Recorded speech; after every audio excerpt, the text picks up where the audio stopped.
Bonjour à toutes et à tous, je suis Édouard Bonamour et vous écoutez le podcast de Perds pas ma page, un podcast qui vous fait découvrir la bibliothèque idéale des artistes que vous connaissez ou que vous allez découvrir. Cet épisode est réalisé en partenariat avec la Fnac à l'occasion de Fnac Live Paris qui se tiendra du 29 juin au 1er juillet sur le parvis et dans les salons de l'Hôtel de Ville de Paris. Mon invitée pour cet épisode va ouvrir les festivités puisqu'elle est la première artiste à jouer pour cette édition 2022. Loni va interpréter sur scène les chansons de son très réussi premier album Ex Voto.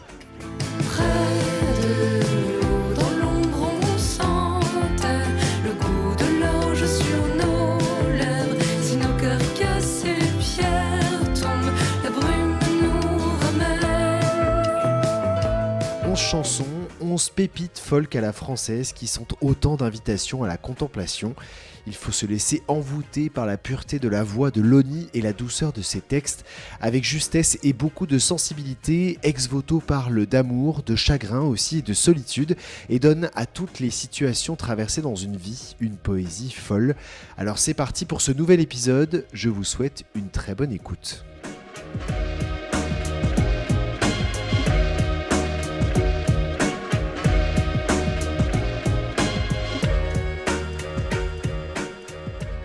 Bonjour Loni. Bonjour Édouard. Merci beaucoup d'avoir accepté mon invitation, ça me fait très plaisir de te rencontrer aujourd'hui. Avant de commencer, je vais faire comme avec tous mes invités, je voulais juste te rappeler un peu le concept du podcast. Oui. Tu m'as donné 3 titres de livres, enfin livre-essai un petit peu. Oui. On va en parler pendant une demi-heure. Le but est absolument pas que tu me fasses une étude de texte, que tu m'expliques chaque mot dans les détails, pas du tout. Les litotes. Exactement. Moi, ce qui m'intéresse, c'est vraiment qu'est-ce que ces livres-là t'ont apporté et pourquoi ils t'ont inspiré et que tu nous donnes aussi envie de les lire. Je vais y arriver. D'accord. On a les 3 livres juste là en plus, posés sur ce canapé. Oui. En chair et en os. Tu veux commencer par lequel ? Bleuet, tiens. Allez. Voilà, de Maggie Nelson. Maggie Nelson, c'est un ovni, j'ai l'impression un petit peu. Est-ce que... Oui, c'est pour ça que justement, je crois que c'est pour ça que je l'ai choisi. Surtout que je me suis dit, bon, en fait, ce qui est intéressant, c'est aussi de voir ce que moi j'ai fait comme lien, ce que ces livres ont amené dans mon parcours musical. Et effectivement, Maggie Nelson, Bleuet, donc c'est quand même la grande liberté, notamment la grande liberté de forme. C'est complètement un ovni. C'est entre la poésie, l'essai, la philosophie, la politique. En fait, ça s'inspire presque des pensées de Pascal, c'est ce que je lisais, autour d'une couleur, en fait, autour du bleu. Ouais. C'est une déclaration d'amour, en fait, à la couleur bleue. C'est des fragments. Visiblement, c'est même un aveu d'obsession. Moi, je le dirais même comme ça. Parce qu'en fait, elle a un rapport très, très étrange et assez alambiqué à cette couleur. Je pense qu'elle le subit un petit peu. Pour elle, c'est pas du tout la mélancolie, c'est pas forcément c'est une déclaration d'amour, mais on dirait presque que c'est le bleu qu'il a choisi plutôt que l'inverse, quoi. Visiblement, elle se le prend dans la tronche, et donc la forme, pour revenir à la forme, c'est voilà, il y a un numéro et à chaque fois il y a un petit bout de texte plus ou moins grand, mais pas énorme, hein, et à chaque fois voilà, donc ça va jusqu'à 200 et quelques, je crois. C'est des fragments. Je vois que tu as mis des post-it sur ton... Oui, parce que je voulais en lire.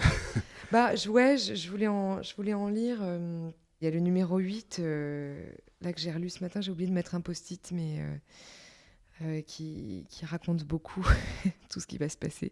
Qui dit « Ne fais pas l'erreur de croire que tout désir est nostalgie. Nous regardons volontiers le bleu, non parce qu'il se hâte vers nous, mais parce qu'il nous attire, écrit Goethe. Et peut-être avait-il raison.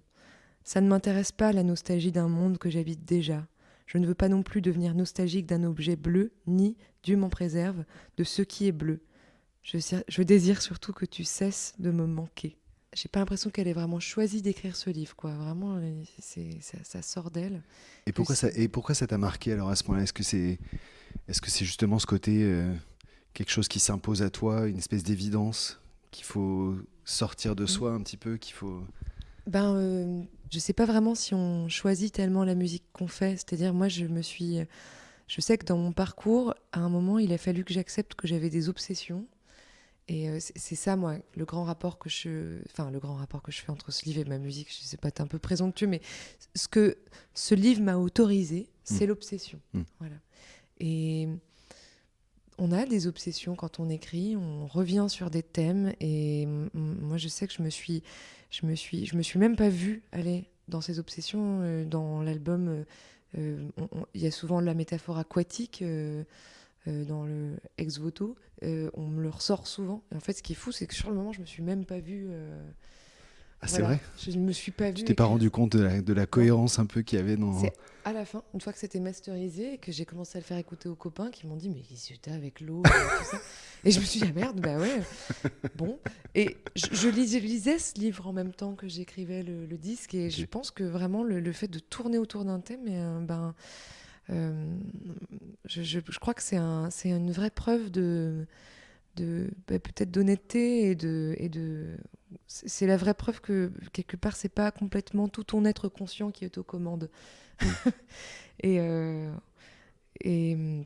c'est génial d'ailleurs de se dire que tu peux te laisser porter par un espèce de désir que ni dont tu as conscience et que tu ne maîtrises pas en fait du coup. Oui, c'est ça. Il y a quelque chose en toi qui a bloqué sur un truc et qui a décidé que ce serait le sujet, que ce serait le point d'ancrage de ce que tu écris en ce moment, quoi. Et tu vas tourner autour. Et je dis pas que c'est du tout la seule manière de faire, au contraire. Mais moi, j'aime cette manière-là, en tout cas. En fait, elle mélange tout. Elle se limite pas du tout à juste la poésie. Je trouve ça toujours intéressant de savoir comment on découvre un livre. Comment t'es tombé là, sur ce livre-là ? C'est quelqu'un qui te l'a conseillé Oui, en plus ça me permet de faire de la pub à cet endroit qui n'existe plus, qui est une bibliothèque féministe qui s'appelle Violette & Co. Et donc je passais devant, voilà, c'est une librairie féministe tenue par 2 femmes très engagées, pas forcément commodes, mais moi je les aimais quand même si je pense qu'elles me regardaient souvent avec un œil du genre mais qu'est-ce qu'elle y connaît. Moi je rentrais là-dedans, je connaissais rien. Et un jour je leur ai dit j'ai envie de lire un truc libre et j'ai pas envie d'un roman, j'ai pas envie d'un essai. Je suis entre les deux et j'ai envie de quelque chose entre les deux. Et elles m'ont dit Maggie Nelson. Et là, elles m'ont fait découvrir Les Argonautes, qui est un roman sur son couple, qui est un couple queer parce qu'elle est en couple avec quelqu'un qui était en transition. Donc elle a vécu une transition tout en étant enceinte. Donc c'était complètement dingue en fait de revisiter la cellule familiale. C'était complètement dingue. En tout cas, elle l'a vécu comme une expérience très intéressante. Ouais. Et elle a su écrire ça hyper bien. Et puis voilà, j'y suis retournée en me disant tiens, qu'est-ce qu'elle a écrit d'autre ? Je suis tombée sur Bleuet. Et depuis, c'est un livre que j'offre beaucoup à mes amis. Voilà. Mes amies femmes surtout. Et puis il y a un côté génial dans ce genre de livre aussi où tu peux te plonger dans n'importe quelle page. Oui. Tu peux tomber dedans, Exactement. Trouver quelque chose, et puis tu peux avoir une phrase qui va faire tilt et tu sais pas tellement pourquoi sur un jour J. C'est ça, il n'y a pas vraiment de dramaturgie en fait, il n'y a pas de passé, présent, futur. T'as complètement raison. Je crois que c'est pour ça aussi que j'aime bien ça, c'est que tu peux le prendre à n'importe quel moment de la journée, t'es pas obligé d'être assidu. Il y a des livres comme ça qui donnent l'impression d'être des mauvais lecteurs. Et ce livre-là, il te donne l'impression d'être un bon lecteur. Tu vois, tu l'ouvres et puis c'est bon. Voilà, moi, je trouve que c'est un livre en période d'écriture ou en période de création ou même en période tout court je crois que c'est un livre pour tout le monde. Mais en période d'écriture, il permet beaucoup de choses parce qu'il te permet de simplement amorcer. C'est l'amorce, en fait, ce livre. Parfois, il y a juste 2 phrases. Et voilà, c'est l'amorce. Est-ce que justement, on peut parler un petit peu de ton album aussi ? Oui. D'abord, le titre, Ex Voto. Donc déjà, c'est un mot que personne... Mais moi, j'aurais pas su si j'étais pas... J'ai trébuché dessus, en fait, justement en lisant un livre de Clarissa Pinkola Estés qui s'appelle donc c'est l'auteur d'un livre qui s'appelle Femmes qui courent avec les loups qui est vraiment un grand livre de la littérature féministe et aussi complètement chelou. J'en ai parlé avec Mesparo, figure-toi, dans un podcast. Ah oui, ça m'étonne pas, tiens. Ouais. Elle m'avait donné ce chouette livre là. Ouais. Sur les contes, magnifique. Et elle a écrit un autre livre qui s'appelle La mer puissante, quelque chose avec la mer et la puissance, hyper beau. Et j'ai jamais vraiment lu ce livre, mais j'ai lu l'intro et dedans il y avait le mot ex voto. C'est vrai, t'es tombée là-dessus comme ça ? Okay. Puis après je l'ai pas fini parce que je le trouvais trop technique. Mais je suis tombée là-dessus, il y avait une image, il y avait écrit ex voto. Je me suis dit mais qu'est-ce que c'est que ce truc ? Et donc voilà, ex voto, ça veut dire en gros dans la religion catholique, ça vient de là, de base. Et c'est un objet qu'on offre à Dieu. pour espérer qu'un miracle se produise ou pour le remercier d'un miracle. Moi, j'aimais bien cette ambiguïté-là, c'est ce que je raconte souvent, que déjà le fait qu'on ne sache pas où ça se place dans le temps, je trouve ça génial. Et je trouve que la musique, en tout cas moi, ma période musicale qui a constitué ce disque-là, elle était très comme ça. Elle était très dans le « il faut que je guérisse ». J'écris, si j'ai écrit, c'est que j'ai déjà guéri. Je suis déjà guérie de ce truc-là. Et puis je pense que c'est aussi, j'avais envie d'un nom qui puisse admettre que pour moi, je crois que ma seule spiritualité, elle se place dans la musique. Enfin, en tout cas, c'est là que je la ressens. Et je suis pas du tout catholique, je suis pas du tout chrétienne. Voilà, j'aime pas les dogmes. Mais ce mot, pour moi, il était à cheval entre une spiritualité déjà existante et assez dogmatique et quelque chose que je trouve que je ressens très personnel avec la musique. Et on va écouter un titre de l'album. J'aimerais bien qu'on écoute Comme la fin du monde. Oui. D'abord, est-ce que tu peux me raconter un petit peu comment s'est créée cette chanson ? C'est trop difficile. Très instinctivement. Non, c'est parce que je réfléchis, je prends toujours le temps d'essayer de construire une réponse. Mais très simplement, la musique est venue très instinctivement, mais je sais que j'étais dans un endroit de moi-même où je savais plus exactement qu'est-ce qui me constituait et qu'est-ce qui constituait le monde extérieur. Moi, j'ai souvent du mal à sentir où est-ce que je m'arrête, où est-ce que l'autre commence. Voilà. Toutes ces limites-là, pour moi, elles sont compliquées. Et toujours aujourd'hui, c'est encore beaucoup de travail d'essayer de sentir qui je suis. Mais dans les rapports amicaux, dans les rapports... dans le rapport à l'autre, de manière générale. Dans le rapport au monde, en fait. À partir du moment où je ne suis pas endormie, et où je suis éveillée, c'est toujours une recherche chez moi, ce truc de où sont les limites, où est-ce qu'est ma limite à moi. Et comme la fin du monde, c'est cette histoire-là, en fait.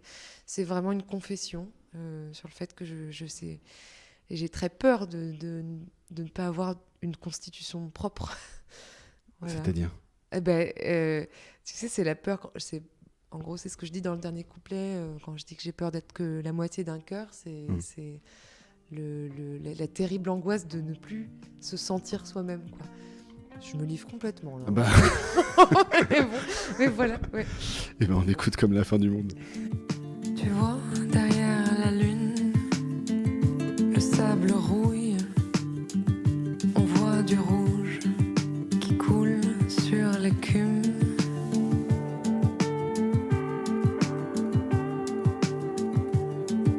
Tu dors, mais moi je veille, et dans ton souffle, j'entends les 1000 légendes de la mer.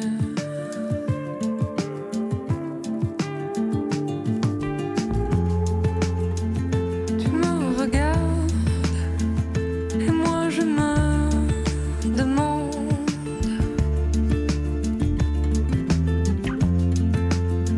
si ton visage, si c'est moi qui l'invente.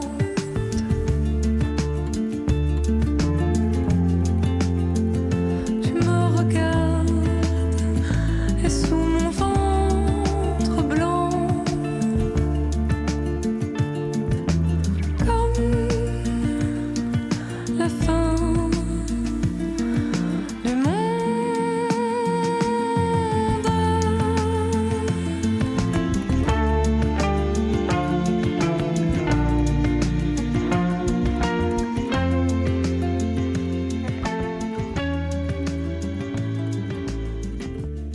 On continue avec un... Alors, soit on a deux choix. On a un classique, hein, je crois que... Ah ouais, on peut aller sur le classique. Les raisins de la colère, là, grand classique. Ouais. Je trouve ça intéressant que tu aies Ça choisi t'a les... Pourquoi non, parce que comme tes deux autres choix sont très atypiques, Oui. et je trouvais ça chouette que tu prennes un classique. vrai grand classique. Ouais, c'est Ouais. sympa. Moi aussi, je m'étais dit ça. Je m'étais dit, je veux un truc un peu technique, purement musical. Je veux parler d'un grand classique, parce que les grands classiques sont pas des grands classiques pour rien, quand même. Et je veux un truc chelou. Et ben voilà, c'est réussi dans les choix, tu vois. Mais donc, Les raisins de la colère, je l'ai lu pendant le confinement. Ah ouais, ok, récemment. Ouais. Et il m'a fait réussir à oublier qu'on était en confinement, déjà. Puis en plus, c'est marrant parce que c'est quand même un roman qui parle d'une très grande crise. Donc avec la grande crise qu'on vivait aussi, ou Ouais, c'est vrai que ça faisait peut-être à écho. l'aube d'une grande crise, Ouais. ça faisait carrément écho. C'était le bon moment pour le lire. Euh, Est-ce que peut-être en 2 mots, Ouais. pour ceux qui nous écoutent oui. et qui l'auraient pas lu, justement, est-ce que tu saurais... Je vais le présenter. Ouais. Alors, donc, John Steinbeck, grand auteur américain, ça parle... Les raisins de la colère, c'est la crise de 29, en fait, aux États-Unis. Donc, c'est le moment où il y a une énorme crise économique et les banques rachètent les fermes. Et en fait, il y a tous les fermiers des grandes plaines américaines qui se retrouvent remplacés par des machines. Et c'est, en fait, j'ai des frissons rien d'en parler parce que c'est un peu le début de la fin du monde quand même. Hein. Bon, il y en a peut-être eu d'autres, et il y en a eu plein d'autres après, mais ça, c'est vraiment C'est le tournant, moment où les fermiers ont tout perdu et où en fait la culture de la terre qui était noble à l'époque a été complètement violée par les banques, par les machines, et que ce soit la terre ou même le métier de fermier. Tout s'est fait complètement terrasser par les banques et par le système qu'on a actuellement, encore aujourd'hui. Et donc, en gros, Les raisins de la colère, c'est l'histoire d'une famille qui va faire cette fameuse ruée vers l'or, parce que c'est ça la ruée vers l'or, d'ailleurs, c'est la ruée vers l'ouest. C'est les familles de fermiers qui fuient vers l'ouest, vers la Californie, pour essayer de retrouver de quoi bosser et surtout de quoi bouffer. Ouais. Et donc, en fait, on va suivre une famille tout le long de cette traversée. Et c'est pour ça que j'ai choisi ce livre aussi, c'est que ça raconte plein de choses. C'est évidemment complètement politique, mais c'est aussi, c'est là où c'est le génie de Steinbeck, c'est que ça fait aussi complètement rêver, parce que c'est l'écriture c'est le voyage, c'est les grandes plaines, c'est vraiment l'appel du large. Moi, c'est un truc que j'ai beaucoup dans ma musique et dans ma manière d'écouter de la musique. Je suis folle de Neil Young, Ouais, c'est un truc très de folk américain. Dans la américaine. littérature américaine, Oui. on retrouve beaucoup ça, je trouve. Des Exactement. grands espaces un peu. Des grands espaces, en fait. Et ce qui fait rêver pour moi, ce roman, c'est l'accomplissement, c'est vraiment c'est les fondements de pourquoi l'Amérique fait rêver, et c'est un regard sur ces plaines, sur ces paysages. Et après, c'est même pas que les paysages, c'est pour ça que cette œuvre, enfin ce livre, ce roman, il est complet. Il y a aussi l'humanité derrière, parce que cette famille, elle va essayer de créer des liens avec d'autres gens, d'autres familles. Tu me disais il y a quelques minutes, il y a des romans parfois, on a peur de les lire et de se sentir idiot, on a peur d'être un mauvais lecteur dans ce Oui. roman. Ce qui peut faire un peu peur dans les grands livres comme ça. Ah ouais, mais non. Mais c'est pas du tout le cas, j'imagine. Non, lui aussi, il donne l'impression d'être un bon lecteur, John Steinbeck. Ouais. C'est facile, en fait, on a envie de continuer. Mais je peux lire un extrait? Bien sûr, avec J'ai plaisir, le droit. carrément. J'ai choisi avec... Et tu l'as relu avant qu'on se rencontre? Non, j'ai repris. En fait, heureusement, Tu annotes, ouais. Et donc, j'ai choisi parmi... Ah ouais, je vois tes livres, ils sont cornés, effectivement. Et encore, celui-là, ça va. Il y en a d'autres, c'est vraiment terrible. Alors... j'ai pas forcément beaucoup de temps, peut-être. Je peux peut-être pas tout lire. Prends ton J'ai temps. le temps. Vas-y, prends ton temps. Ok. Assis dans le fossé, il sent la terre s'adoucir en lui. Échec, désespoir, tout cela se tasse. L'avenir cesse d'être menaçant. La faim ne rôde plus aux alentours, le monde devient agréable et compréhensif. Un homme peut atteindre le but qu'il s'est choisi. Les étoiles se rapprochent, si près que l'on peut presque les toucher, et le ciel est merveilleusement doux. La mort devient une amie, sœur du sommeil, et les souvenirs du temps jadis remontent à la mémoire. Une jeune fille qui avait de si jolis pieds, qui était venue danser à la maison un jour, un cheval, il y a tellement longtemps, un cheval et une selle en cuir travaillé. Quand était-ce donc? Je ferais bien de trouver une fille pour bavarder un peu, c'est agréable. Pourrais peut-être coucher avec elle en plus, mais il fait si bon ici, et les étoiles sont toutes basses, tellement proches. Comme la tristesse et le plaisir, tout ça se touche. C'est la même chose, à vrai dire. Je voudrais être tout le temps saoule. Qu'est-ce qui a dit que c'était mal? Qui ose venir me le dire? Les pasteurs, mais ils se saoulent à leur manière. Les femmes efflanchées, stériles, aigries, mais elles ne peuvent pas savoir, elles sont bien trop misérables. Les redresseurs de tort, les chasseurs de péchés, mais ils ne connaissent pas assez la vie pour avoir le droit d'en parler. Non là, tout près des étoiles, si bonnes, si douces, si douce, je m'incorpore à la grande fraternité des mondes. Là, tout est sacré. Tout. Même moi. Bon, avec une diction matinale. T'inquiète pas. C'est la poésie de la simplicité et du comment dire, je sais pas forcément, mais du grand terrassement, quoi. C'est quelqu'un de ivre qui digresse. C'est un peu je sais pas, c'est le clochard céleste, là, complètement. Mais d'ailleurs, de toute façon, tout le livre, c'est ça, hein, c'est l'appauvrissement, l'appauvrissement, l'appauvrissement, et de plus en plus de poésie qui sort de là. Et enfin, alors moi, ça m'a complètement retourné. Et tout est comme ça, en fait. Voilà. Là, j'ai juste lu un extrême, et tout le livre, c'est ça. Et d'ailleurs, si j'ai le droit de digresser, il y a Bruce Springsteen qui a écrit un album en hommage à ce livre qui s'appelle The Ghost of Tom Joad. Est-ce que tu fais partie de ces gens qui sont fans de Bruce Springsteen ? Oui, mais pas de tous les albums. Okay. Moi, je fais partie des gens qui sont fans de ses albums folk. Il y en a plusieurs, mais notamment il y a Nebraska et The Ghost of Tom Joad. Et Tom Joad, c'est le personnage principal du roman. Et voilà, je pense que c'est un très bon album pour rentrer dans le livre ou pour en sortir, je sais pas. Est-ce qu'il faut écouter Bruce Springsteen pour lire ? On peut faire les deux en même temps, c'est ça qui... En tout cas, John Steinbeck, bien sûr, est arrivé bien avant Bruce Springsteen, mais Bruce Springsteen est complètement là-dedans. C'est l'écriture, il est très engagé socialement, en fait, et il met un point d'honneur à trouver de la poésie dans tout ce qui est de plus rêche et difficile. Je voudrais qu'on écoute un deuxième titre, mais qui pour le coup n'a rien à voir avec les États-Unis, puisque c'est Le Goût de l'orge. Ah oui. Du coup, là, on retraverse l'Atlantique et on repart en Irlande. Est-ce que tu peux me raconter un petit peu l'Irlande pourquoi ce titre ? Justement, j'étais avec Baptiste en Irlande. On était tous les deux là-bas, on était bien. Moi, l'Irlande, c'est un pays, c'est un peu comme le Canada, mais en peut-être, c'est un peu différent. Je me sens bien en Irlande, et j'ai toujours su que je me sentirais bien en Irlande avant même d'y aller.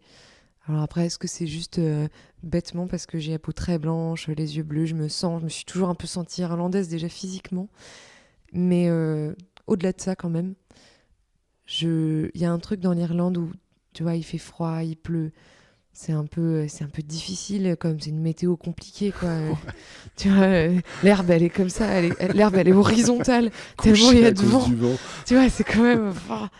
Et il y a toujours un peu un pub qui est là, qui t'accueille, dans lequel il y a un poêle avec un feu. Avec une ambiance chaleureuse. Ouais. Et en fait, on part du grand froid, on part de l'obscurité et on rajoute une petite lumière et ça y est, et on est bien. Et c'est l'Irlande, il y a toujours de la musique, c'est un pays tellement musical.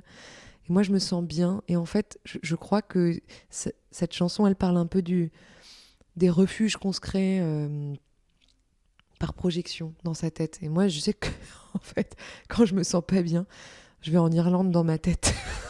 Ok. C'est étrange, hein. C'est mais depuis toujours, je fais ça. Ouais, vraiment. Et en fait, parfois, il y a de la musique qui passe. Et je suis là, bah ouais, c'est l'Irlande. C'est cool. C'est chaleureux. Voilà. Donc, je me sens bien là-bas. Et c'est un peu une déclaration d'amour à ce pays. Mais surtout, l'idée que je m'en fais dans ma tête. C'est un peu comme les États-Unis, quoi. C'est encore autre chose. C'est pour d'autres choses. C'est pas du tout les grandes plaines. Là, cette fois-ci, c'est l'inverse. C'est vraiment plus un cocon. Le lieu. Ouais, c'est le cocon. Et ben, on écoute Le Goût de l'orge. Il est une ville sans lumière, quand sur elle vient l'automne, on ne croise plus personne à l'autre bout de la mer.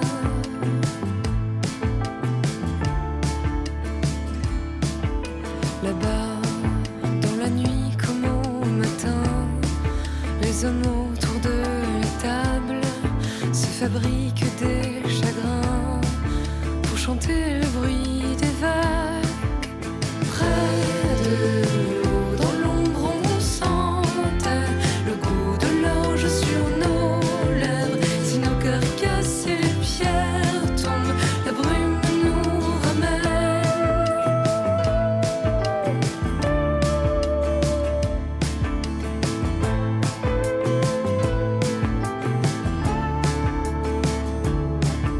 Là-bas,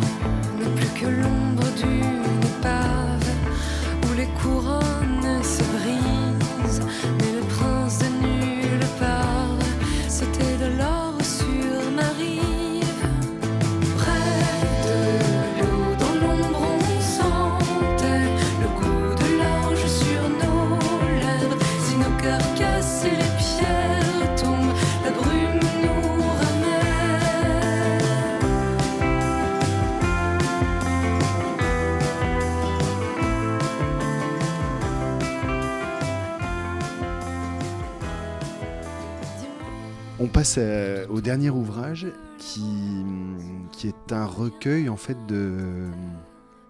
d'interviews, c'est ça, Oui, songwriters. On On songwriting. songwriting, voilà, je vais y arriver. Oui. Songwriters on songwriting. Donc, De Paul Zolo. je veux bien. Donc c'est presque une soixantaine d'interviews, c'est ça de... Ouais. Oh, bah, alors attends, j'ai la table des matières juste là, mais oui, on a. Ah non, j'aurais pas le nombre Je d'interviews, crois que mais c'est oui, ça, une c'est bonne ça. soixantaine. Ouais. Ouais. Donc c'est D'interviews des interviews d'artistes, de musiciens. Ouais. De gens qui écrivent des chansons. La plupart du temps, bah, en fait, ils sont tous anglophones, hein, ils sont américains ou anglais, et, ou peut-être d'autres pays hein, aussi. Je sais pas, il doit y avoir Nick Cave aussi, sûrement. Il y a tous les plus grands songwriters, en tout cas. Et c'est Voilà. génial. Alors ils te donnent les secrets un peu de leur écriture, Ouais. ou comment ils créent, etc. C'est ça le... Ouais, ou leur point de vue. Les interviews sont super bien faites. Il est extrêmement renseigné. Je pense il met beaucoup d'amour, je crois, derrière ce travail-là. Hein, ça se sent. Ça te fascinait justement de voir un petit peu comment... C'est vrai que le oui. point de vue d'un artiste, en l'occurrence Bob Dylan, mais je crois, enfin j'avais noté, il y en a une quantité, c'est un truc de dingue. C'est dingue. Ça va de attends, je te Madonna, les donner, ouais, voilà. Paul Simon, Paul Brian Simon, Wilson. ouais. Tous ces grands... Ces gros auteurs, Ces grands en fait. songwriters, voilà, écriveurs de chansons, ils ont ce truc en commun de penser qu'ils sont le vecteur d'un truc plus grand qu'eux. C'est ce que j'ai retenu de ce livre. C'est que globalement, là où ils sont tous d'accord, c'est qu'ils disent quelque chose me traverse, je sais pas vraiment ce que c'est. Et c'est beau, c'est une sacrée posture d'humilité.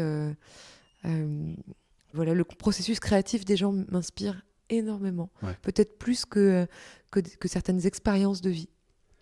Moi, j'ai l'impression que le folk ou la musique, en tout cas l'écriture de chansons, tu rajoutes ta petite pierre à l'édifice d'un grand truc, quoi. Tu vois, j'ai l'impression qu'il y a une tradition, un truc où il faut perpétuer le travail que d'autres gens ont commencé et d'autres gens après nous le feront. Et en fait, moi, c'est comme ça que j'aime travailler. C'est aussi comme ça que je m'en sors et que je me sors moi en tant qu'identité du processus. Voilà, j'ai l'impression d'être une ouvrière en fait à l'écriture de chansons. C'est hyper important pour moi cette posture-là. C'est un livre que j'ai choisi parce que c'est comme une petite bible et c'est un endroit où je viens me ressourcer, je viens prendre des forces quand je sais plus en fait. Et il y a quelques minutes, tu me parlais de la scène aussi, justement. Mm. Et tu vas être sur scène, notamment pour le Fnac Live. Oui.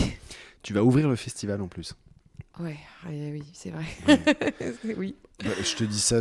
Ah oui, c'est vrai. Non, c'est bien. C'est juste, en ce moment, c'est mon grand truc. J'ouvre les festivals. Oui. De jouer comme ça là, sur la place de l'Hôtel de Ville, c'est déjà d'être sur scène pour toi. Ça m'intéresse de savoir ce que la scène te procure, parce qu'évidemment, c'est toujours un truc de fou, j'imagine, aussi. Et en plus de ça, d'être quand même sur la place de l'Hôtel de Ville, ça va être... Ouais, c'est un gros symbole. En plus, moi, je suis parisienne depuis toujours. Donc, même si je suis née à Briançon, mais du coup... mais j'ai pas grandi à Briançon, j'ai grandi à Paris. Donc, je crois que c'est un sacré symbole pour moi d'être là. En plus, j'ai mon lycée qui était pas loin, dans rue Saint-Antoine. Donc, c'est un festival dans lequel je vais depuis longtemps, avec mes copains. J'y suis allée quand j'étais ado. Et... Qu'est-ce que ça me fait ? Je vais essayer de l'assurer le plus possible et d'y livrer le plus de... Ça me donne envie de le faire avec beaucoup de soin, quoi. Voilà, avec le plus de vérité. Je vais essayer de ne surtout pas me regarder y être. Ça, c'est ce qui est le pire, quand tu te regardes y être. Mais simplement, là, il va y avoir beaucoup de monde, en fait. Et j'imagine qu'il va y avoir une grande énergie à puiser et à retransmettre, et j'ai assez hâte de vivre ce moment-là. Cette scène, en tout cas, je l'imagine, j'ai une vision assez solaire de ce festival. C'est l'été, on va jouer au moment où le soleil se couche. Je sais pas, on verra peut-être beaucoup de lunettes de soleil. On verra. Voilà, je vais essayer en tout cas d'y mettre le plus de vitalité possible. Mais je suis sûre que ça va. Je sais pas, j'ai confiance en tout cas. Heureusement, c'est bien. Oui.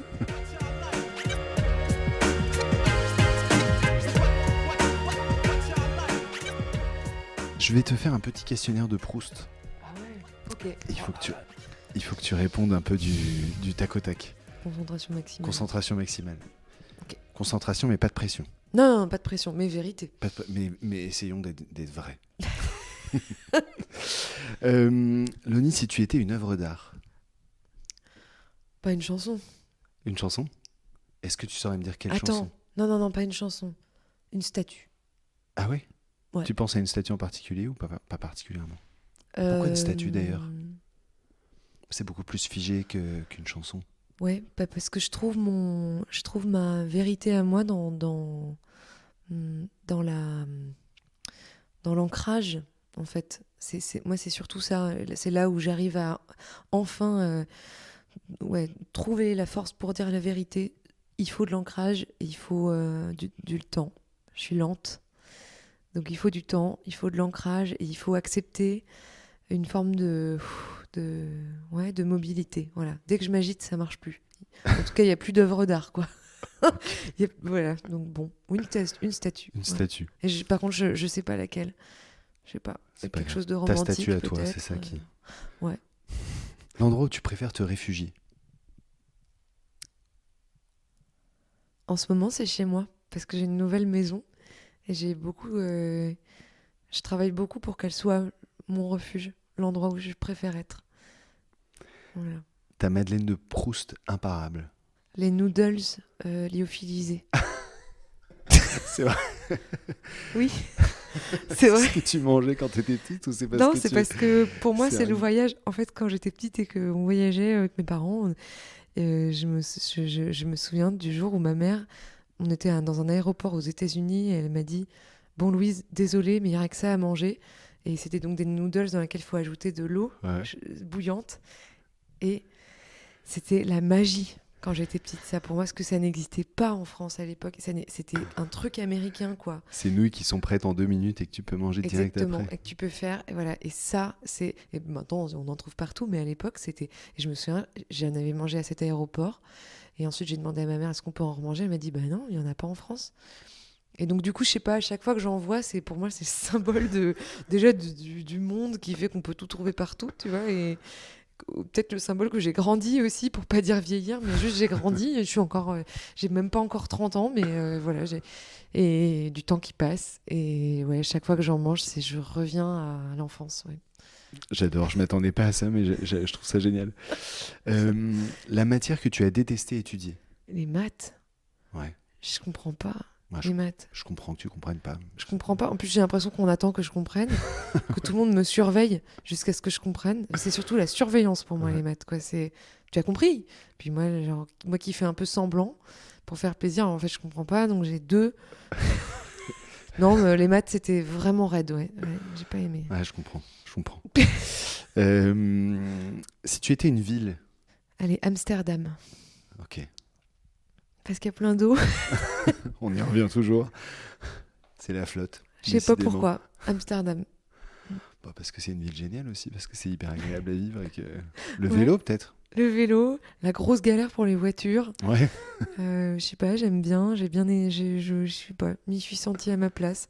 Une drogue favorite. Oh là là. Une drogue favorite. Bah, certains podcasts, tiens. Les remèdes à la mélancolie, par exemple. Ah ouais, ok. Ouais, c'est une bonne drogue pour moi, ça. Voilà, C'est une pour belle- pas dire une d'autres belle- drogues, parce que j'ai belle peur émission. d'être choquante. Non, mais c'est très bien, c'est une belle drogue.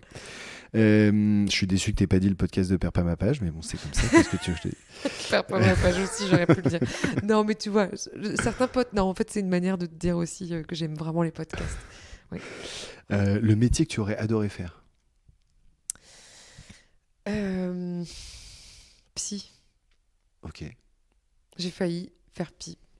Parce Si j'avais que- pas fait de la musique, j'aurais fait ça. Parce que Parce que la l'enquête... psychologie humaine te fascine. Ouais, ou parce que... ouais, la notion d'enquête, la recherche de vérité aussi. Ça aurait été un bon métier pour être plus à l'écoute. Finalement, j'ai décidé que l'écoute serait dans le sens Il inverse. faudrait que ce soit les gens qui t'écoutent aussi. Mais j'aimerais presque... peut-être qu'un jour, je serais psy en plus, tu vois. J'aimerais bien, je crois. Est-ce que tu as regardé En thérapie?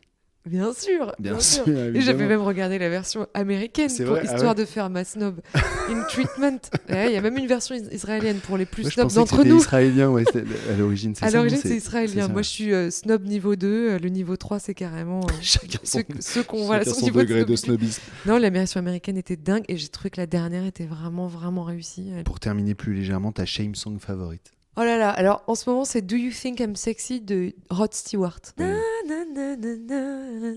Ah bah bien sûr, mais bien sûr que oui. Et oui, tout le monde la connaît, c'est une super chanson de Blind Test. Parce que tout le monde la connaît, mais personne sait qui c'est. Mais c'est pas une shame song, c'est un excellent titre. Ouais, c'est pas ok, d'accord, j'ai fait ma snob. Une vraie shame song, aïe aïe aïe. Remarque, c'est snob de dire ça aussi Non, parce que en fait, en soi, il y a aucune shame song. Oui, c'est vrai. En fait. Non, mais je vois quand même ce que tu veux dire dans le guilty pleasure, le truc Ouais. vraiment genre c'est pas bien, mais j'écoute quand même. Oh là là, mais je sais pas pourquoi ça me fait Daniel Balavoine, Lipstick par exemple. J'adore cette chanson. Mais c'est une ouais, super c'est chanson. génial, c'est une super C'est chanson. une super chanson. Bah, C'est pas grave, c'était. Non mais restons sur Rod Stewart, c'est très bien. non, Surtout- ok, j'en ai une. Evanescence. Ah ouais. J'aime encore. Non, j'aime plus, mais j'ai beaucoup écouté Evanescence. Voilà. C'était Et ce que qui j'ai- n'écoutait pas Evanescence en même temps? Bah, les gens joyeux, On était. les gens plus solaires, les gens qui disaient que Ouais, il y c'était avait pour un les... truc fascinant, quoi. Pour terminer, j'ai pour habitude d'offrir un livre à mon invité. Et je voulais Ah ouais t'offrir. Mais t'es Ouais. trop sympa. Bah non, c'est normal. Je voulais t'offrir, je vais quand même vérifier s'il n'y a pas le prix. Je voulais t'offrir, et tu l'as probablement peut-être déjà lu, Un roi sans divertissement de Jean Giono. Non, Tu l'as je pas ne lu? connais pas. Ok. Eh ben c'est parfait Ah, c'est parce génial. que j'avais une chance sur deux parce que c'est un livre souvent qu'on étudie Ok. au lycée, tu vois. Ah ouais. Moi, je l'avais lu au lycée, ouais, je l'ai lu au lycée et j'avais pas du tout aimé quand j'étais jeune. Je me disais c'est chiant comme la mort. Et puis j'ai fait un podcast il y a pas longtemps avec Gaël Faure. Voilà, et on a parlé de Giono et il m'en a reparlé. Et je me suis dit, tiens, je vais me replonger dedans. Et donc, je l'ai fait. Je me suis replongé dans Un roi sans divertissement. Et Merci. j'ai adoré. En fait, donc c'est un livre qui date de 47 et ça parle en fait d'un homme, un capitaine de gendarmerie, Langlois, qui arrive dans un petit village de montagne. On est au 19e siècle, au milieu du 19e siècle, et puis il y a des paysans qui ont disparu, il y a des cochons qui ont été retrouvés massacrés, etc. Et en fait, cet homme, Langlois, va se mettre à enquêter, mais ne va pas arriver à trouver le meurtrier. C'est un roman en fait, qui se passe donc dans la nature, c'est vraiment un hymne à la nature, c'est très contemplatif. Génial. Finalement, c'est pour ça que tu m'offres ça. ouais, Génial. parce que je trouvais que ça répondait un peu à Oh. ta musique et au thème que tu abordais. Mais Je suis hyper touchée. Merci. voilà, quelque chose de. C'est vraiment un bon cadeau, un livre. Ça Ouais. me touche beaucoup. Merci. Mais tu me Ok. diras si tu me diras si tu passes à côté ou si ça te touche ou pas. Bon, en tout cas, j'ai une bonne. Et entrée en j'adore ce matière. titre qui Oui, c'est d'ailleurs très beau. est en fait emprunté à Pascal justement. Ah. Un roi sans divertissement est un homme plein de misère. Merci. Eh ben merci beaucoup, Édouard. Loni, merci. Merci. Et donc il faut qu'on écoute ton album Ex Voto et qu'on vienne te voir sur scène au Fnac Live aussi. Avec Merci joie. encore. Merci.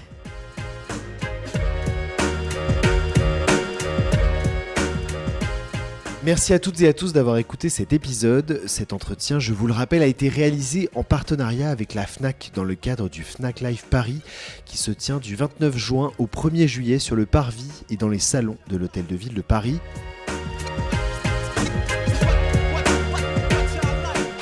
L'ONI va se produire dès le 29 juin à 18h10 exactement et il ne faut surtout pas louper son concert qui s'annonce très beau.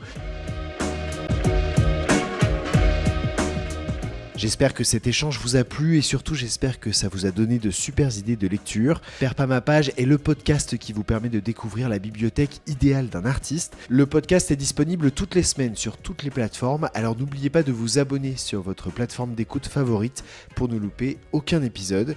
Je vous donne rendez-vous très vite avec un nouvel invité et d'ici là, très bonne lecture.